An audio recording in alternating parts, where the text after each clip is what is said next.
Hello दोस्तों, राधे राधे, जय श्री कृष्ण। आप सबको मेरा नमस्कार। आज हम आपको श्रीमद् भागवत गीता जी के तीसरे अध्याय का महात्म्य सुनाते हैं।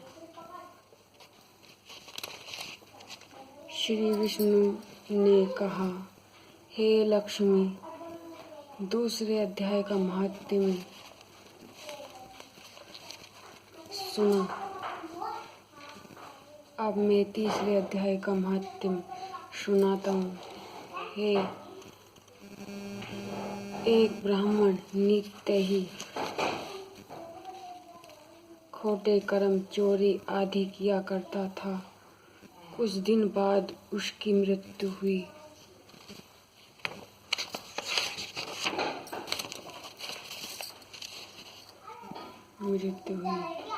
कर्मों के कारण वह प्रेत योनियां प्राप्त हुई, योनियों को प्राप्त हुआ। उसकी स्त्री गर्भवती थी और उसकी कोख से पुत्र उत्पन्न हुआ। जब बालक बड़ा हुआ तब अपनी माता से पिता के मरने का हाल पूछा। ब्राह्मण ने सब कह सुनाया। मेरे पिता की नीच योनि हुई होगी, उससे उनके उद्धार के लिए गया जी जाए पिंडदान करूं, जिससे निश्चय ही पिताजी सद्गति को प्राप्त होंगे। ऐसे विचार कर बालक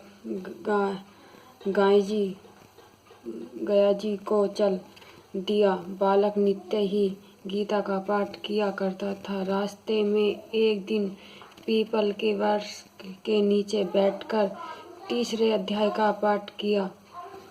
संयोग से उसका पिता भी प्रेत योनि को प्राप्त होकर उसी पीपल पर निवास करता था। आने पुत्र दुआ किए गए तीसरे अध्याय के पाठ को सुनकर वह देव गति को प्राप्त हुआ और उसके पहले 6 पीढ़ी तक के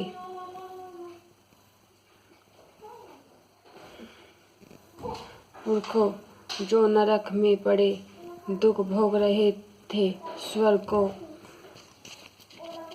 को प्राप्त हुए। जय श्री राधे, जय श्री कृष्ण।